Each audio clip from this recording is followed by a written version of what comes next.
رحمت شامل حال رہی اور کچھ ایسا ہو گیا کہ ہم اس توبہ کی طرف چلے گئے، لیکن تجربہ یہ ہے کہ توبہ پر استقامت نہیں ملتی. یعنی ابھی جیسے کئی تو بالکل پکا ارادہ ہے کہ آئندہ نہیں کرنا، لیکن بس تو ایسا کوئی حل ہے، اس کا سولوشن ہے کہ ہم سچی توبہ، ہم توبہ کے بعد توبہ پر قائم کیسے رہا جا سکے؟ اس کے تعلق سے کچھ مشورہ ہو تو ارشاد فرمائیے. اس میں ایسا ہے کہ جس کام کو بندہ سیریس لیتا ہے نا تو وہ کام پورا ہوتا ہے، اور سیریس نہیں لیتا، ایزی لیتا ہے تو وہ کام عام طور پہ پورا نہیں ہوتا. تو اس لیے اگر توبہ کو بھی سیریس لے گا نا، کہ جیسے گناہ کے قریب جانے کے لیے اس نے ہاتھ بڑھایا یا قدم اٹھایا اور فوراً اس کو یاد آ جائے گا میں تو اس کام سے توبہ کر چکا ہوں، یہ پھر کیا کر رہا ہوں، اور رک جائے. اور پھر یہ کہ مسلسل اس کو ایسا ماحول ہونا ضروری ہے جو اس کی توبہ کو یاد دلاتا رہے، عاشقان رسول کی صحبت ہو. اب اگر توبہ تو سچی کرے گا، روئے گا بھی، سب کچھ کرے گا، اور جائے گا انہی کے پاس جو فلم کی سٹوریاں سناتے ہیں اور گانے واجوں کے رسیا ہیں، یا لوگوں کی غیبتیں کر رہے ہوتے ہیں اور سب پر تنقیدوں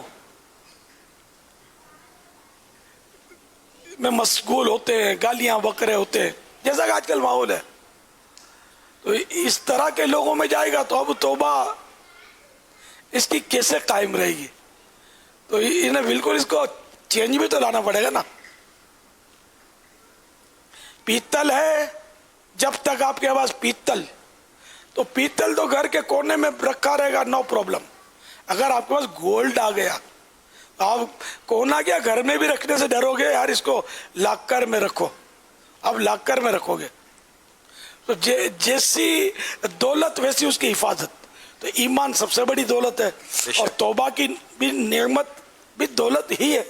تو اب اس توبہ کو بھی سنبھال کے رکھنا. گولڈ تو پھر بھی مطلب گولڈ ہے، توبہ تو اس سے بھی زیادہ قیمتی ہے، ایمان سب سے زیادہ قیمتی ہے.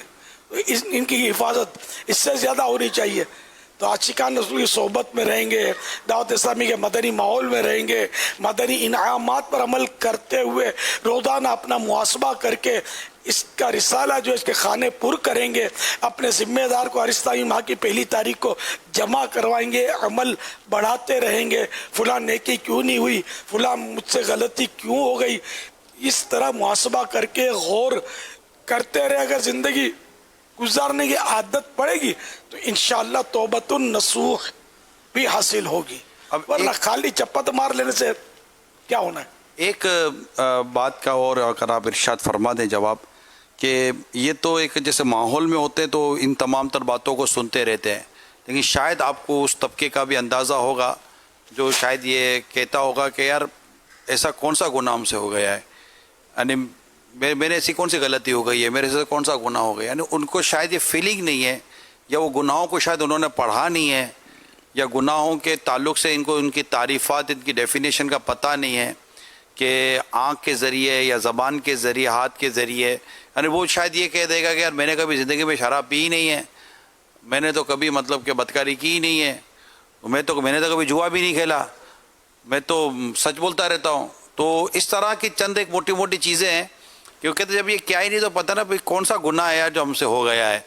تو ایسا لگتا ہے کہ شاید ان کے پاس گناہ کی ڈیٹیل نہیں ہے، یا اس کی جیسے تفصیلات نہیں ہیں، جس سے وہ شاید فیلنگ نہیں آ پاتی کہ یار میں واقعی اتنا گناہ گار ہوں. جب ہم بھی ماحول میں آئے تو جیسے میں خود دعوت اسلامی میں جب آیا تو گناہوں کی اس وقت جو فہرست سامنے رکھی گئی بیانات کے ذریعے، اور گناہوں کے عذابات جب سامنے رکھے گئے تو ایک فیل آتی ہے، ایک احساس ہوتا ہے کہ یار اتنے گناہ کیے ہم نے.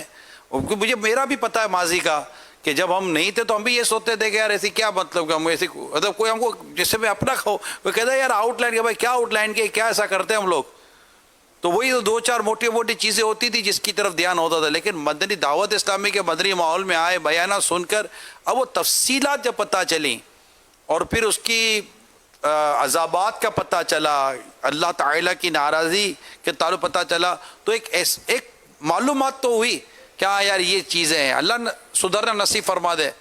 تو اس کے متعلق آپ کیا ارشاد فرماتے ہیں؟ ماشاءاللہ آپ نے بڑی اچھی مطلب مختصر مگر جامع گفتگو فرمائی کہ اصل وہ بس ادراک نہیں ہے, وہ اپنی میمنی کہاوت ہے کہ بچوں جھیرو سپ جلیل منہ میں رکھے. بچہ زندہ سانپ پکڑ کے منہ میں رکھ لے, اس لیے کہ اس کو پتہ نہیں ہے رسی اور سانپ کا فرق, تو سانپ کو پکڑ لیتا ہے. تو اسی طرح مطلب ہم لوگوں کو گناہ کا ادراک نہیں, سمجھ نہیں ہے کہ یہ گناہ اور یہ ثواب ہے, بس موٹی موٹی بعض باتیں پتہ ہے.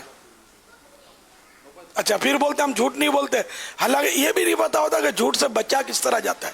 کہیں جھوٹ وہ بول رہا ہوتا ہے اور اس کو یوں ہوتا ہے کہ میں جھوٹ نہیں بول رہا, میں نے کسی کے پیسے نہیں کھائے, میں نے کبھی سود نہیں لیا, حالانکہ وہ سود لے رہا ہوتا ہے. کاروبار میں ایسی غلطیاں کر رہا ہوتا ہے کہ اس کے نہ جانتے انجانے میں اس سے سود کا حساب کی سود اس کے پیٹ میں جا رہا ہوتا ہے, اور اس کو سمجھ نہیں آ رہی ہوتی کہ میں نے یہ اس طرح جو سودا کیا نا یہ سود ہے. اب مثال کے طور پر کسی نے کوئی آپ کو مکان گروی رکھوایا اور آپ نے اس کو کرائے پہ لگا دیا, اور آپ نے اس کو رقم دی بھی ہے گروی رکھنے کے لیے, تو کچھ دینا ہوتا ہے نا کہ بھائی تمہارا مکان تمہاری گاڑی میں نے گروی. تو اب یہ کہ گروی جو چیز رکھی گئی نا اس سے نفع اٹھانا جائز نہیں ہے.